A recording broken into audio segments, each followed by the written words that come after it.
Comment l'homme le plus fou du monde est devenu l'homme le plus fou du monde? C'est une vraie phrase, ça.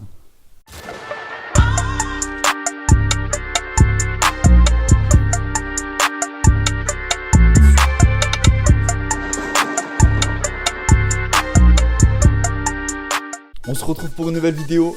Aujourd'hui, on va parler expérience. Je vais vous présenter un collègue à moi, quelqu'un qui réalise beaucoup d'expériences. On n'est pas du même level et je vous ai fait aujourd'hui un top 5 des expériences qu'il a réalisées qui lui ont donné ce titre d'homme le plus déglingué du monde. On va parler de David Blaine. Pour résumer rapidement, David Blaine, c'est un Américain qui est né à Brooklyn, tout ça.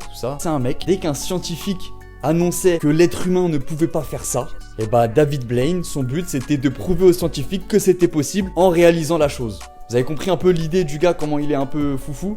On est parti pour les 5 expériences les plus folles de David Blaine. Avant ça, n'oublie pas de t'abonner, tu peux lâcher un petit j'aime si ça te plaît. Vous pouvez aussi vous abonner à la chaîne de David Blaine. Ah, c'est important de donner de la force aux frérots. Allez, c'est parti. Ok, première expérience, bloc de glace. On est le 5 décembre 2000. C'est pas vrai. C'est pas vrai du tout.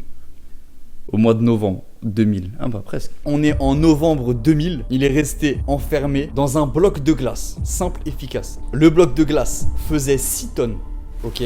Il était alimenté d'un petit tuyau pour l'air. Il y avait un autre petit tuyau pour l'eau. Il est resté 61 heures dans le bloc de glace. La température de son corps, elle a fortement baissé. Quand il est sorti, ils ont dû scier la glace pour le faire sortir. Et quand il est sorti, il était complètement désorienté. Il avait les jambes qui tremblaient. Au final, tout va bien. Ok, ça vous a mis dans le bain. On passe à la deuxième expérience. Cette expérience, on part complètement sur un autre délire, ok? Le mec est monté sur une colonne de 30 mètres avec un diamètre de 56 cm. C'est bon? Donc son délire, c'était de rester là-haut le plus longtemps possible, sans boire, sans manger, et surtout de rester debout à 30 mètres sur un petit espace de 56 cm de diamètre. Le gars, il est resté 35 heures. Et c'est pas fini. Pour descendre, il n'y avait pas d'hélico ou quoi. Il devait se jeter. Pendant qu'il était en haut, les mecs en dessous, ils ont préparé un tas de cartons. Et il s'est jeté de 30 mètres. Encore une fois, il a rien eu. Tout s'est bien passé. Je crois que c'est à New York, je crois. Ouais, c'est à New York. C'est à Bryant Park. Bryant Park. Ça se dit comme ça?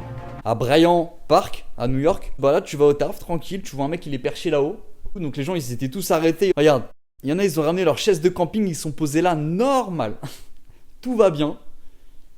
Et je sais pas, ils attendaient quoi? Pourquoi il y avait autant de gens? C'était quoi le but? C'était de... Tu vois un mec debout. C'est quoi, t'attends qu'il tombe? C'est bizarre.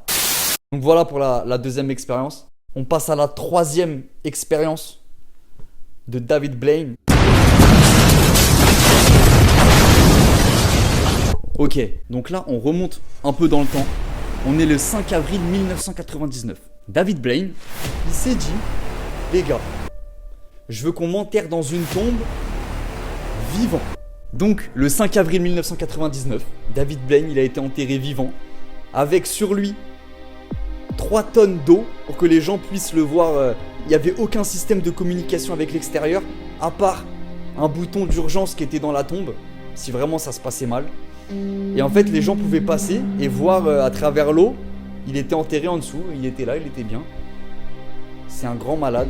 Il est resté 7 jours sans manger, en buvant ils disent... en buvant que quelques petites cuillères à soupe d'eau, c'est ce qu'ils disent. Il a pas mangé pendant 7 jours et il est resté enfermé.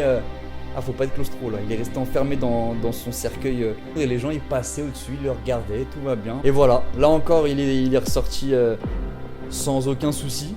Il a dû perdre beaucoup de kilos quand même. On passe à la 4e expérience.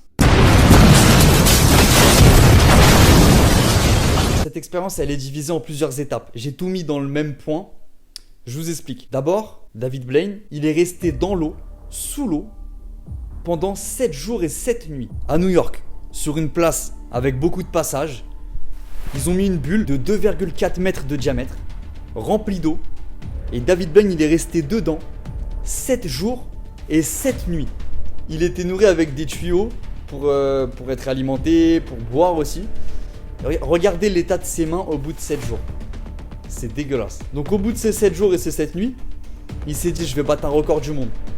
il a enlevé ses tuyaux et il voulait battre le record du monde d'apnée. À l'époque, le record il était fixé à presque 9 minutes. David Ben il s'est chauffé, il a enlevé son tuyau et il est resté 7 minutes et quelques. Il a failli battre le record du monde d'apnée. Mais, c'est pour ça que je vous dis que ce top est divisé en plusieurs parties. Il est tellement borné, il s'est dit ok, j'étais à 1 minute du record du monde.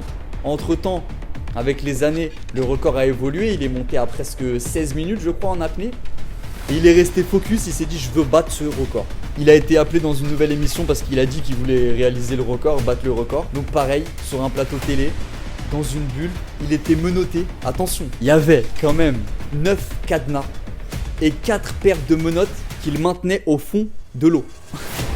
C'est un malade. Il est resté sous l'eau en apnée pendant 17 minutes et 4 secondes. Record du monde à l'époque parce que maintenant il a été battu.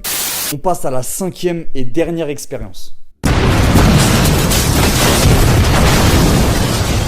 Là pour la 5e, vous avez tous vu le dessin animé là-haut. Vous savez le mec il met ses ballons au-dessus de sa maison, il s'envole avec sa maison et tout. Et... bah là, il s'est dit je vais faire la même chose. Il a pris des ballons, comme dans le dessin animé, il a pris des ballons, il s'est accroché, il se tenait, il est monté. Bah lui il s'est dit je veux répondre à la question où vont les ballons. Donc il était suspendu à une cinquantaine de ballons remplis d'hélium. Il est monté à 7600 mètres d'altitude, au-dessus du désert d'Arizona pendant à peu près 1 heure. Il y avait une faible teneur en oxygène, il faisait super froid. Du coup il a dû se lâcher parce qu'il pouvait plus respirer et il faisait trop froid. Il a fait une chute libre de plus de 1 minute avant d'ouvrir son parachute parce qu'il était encore trop haut.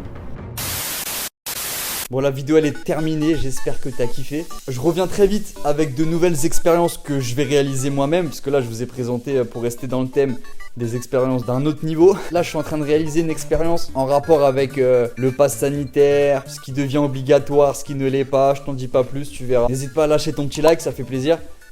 Abonne-toi aussi à la chaîne, partage. Je vous dis à très bientôt. Ciao.